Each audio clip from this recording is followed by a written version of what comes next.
बांग्लादेश में यूनुस इस्तीफा देने को तैयार। आर्मी चीफ के अल्टीमेटम से हिले, बोले मैं बंधक जैसा महसूस करता हूं।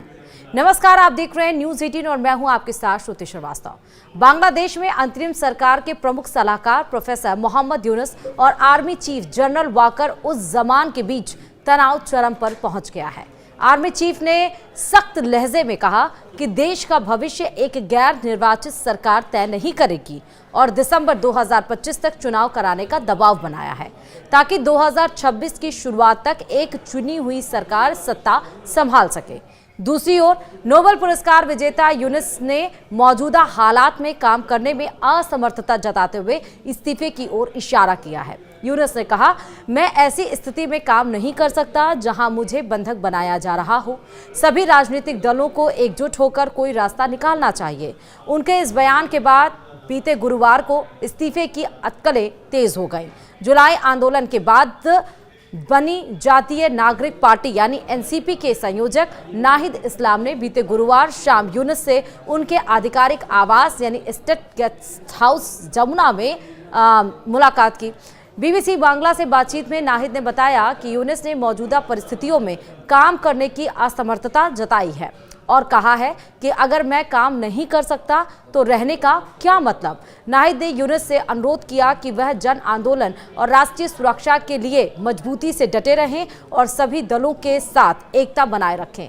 नाहिद ने कहा, हम चाहते हैं कि यूनुस राष्ट्रीय एकता के लिए मजबूत रहें और देश के भविष्य के लिए सुधारों को लागू करें। हालांकि यूनुस ने स्पष्ट किया कि अगर राजनीतिक दल उन्हें विश्वास और सहयोग नहीं देंगे तो वह पद पर बने रहने का औचित्य ही नहीं देखते। दरअसल शेख हसीना के तख्तापलट के बाद मोहम्मद यूनुस ने अंतरिम सरकार बनाई थी। अंतरिम सरकार का काम देश में चुनाव कराना और फिर नई सरकार के हाथ में सत्ता सौंपना होता है। लेकिन मोहम्मद यूनुस चुनाव कराने की जगह कट्टरपंथियों को जेल से निकालने में लगे। इधर बांग्लादेश में सेना और सरकार के बीच में तनाव क्या है वो पहले जान लीजिए। दरअसल बांग्लादेश में म्यांमार सीमा पर मानवीय गलियारा बनाने की कथित योजना को लेकर सेना और सरकार आमने सामने है। रिपोर्ट के अनुसार मोहम्मद यूनुस के नेतृत्व वाली सरकार ने अमेरिका के साथ गुप्त रूप से बांग्लादेश म्यांमार सीमा पर एक मानवीय गलियारा बनाने को लेकर डील कर ली थी।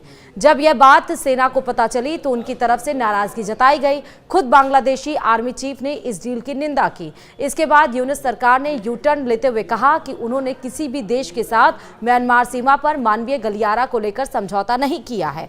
तो वहीं चर्चाएं ये भी हैं कि बीते बुधवार को आर्मी चीफ जनरल वाकर उस जमा ने अपने अधिकारियों के साथ एक मीटिंग बैठक में साफ कहा कि सेना किसी भी तरह के खूनी गलियारों को बर्दाश्त नहीं करेगी।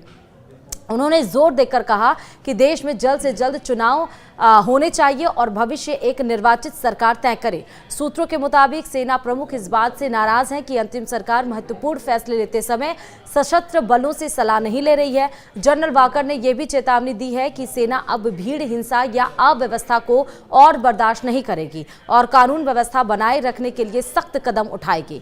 इधर ढाका के सूत्रों ने CNN न्यूज 18 को बताया कि सेना के अधिकारी अपने प्रमुख के साथ मजबूती से खड़े हैं और जरूरत पड़ने पर उनके आदेशों का पालन करने को तैयार हैं। इससे बांग्लादेश में तख्तापलट की आशंका जताई जा रही है। राजनीतिक दलों की मांग क्या है ये भी आप जान लीजिए। दरअसल बांग्लादेश नेशनलिस्ट पार्टी यानी कि BNP ने अंतरिम सरकार के 2 सलाहकारों, सूचना सलाहकार महफूज आलम और स्थानीय सरकार के सलाहकार हासिफ महमूद के साथ साथ राष्ट्रीय सुरक्षा सलाहकार खलीलुर रहमान को तत्काल हटाने की मांग की है। BNP Dhaka south city corporation के मेयर के रूप में अपने नेता इशराक हुसैन को शपथ दिलाने की मांग कर रही है।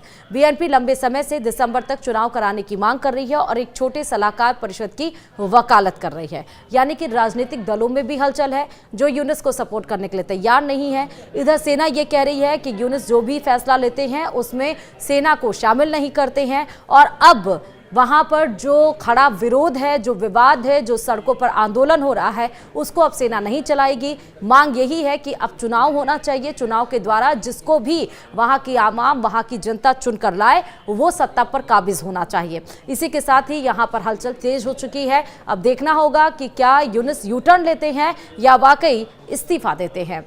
आप अपने कमेंट जरूर बताइएगा। फिलहाल इस वीडियो में इतना ही। देखते रहिए न्यूज 18। नमस्कार।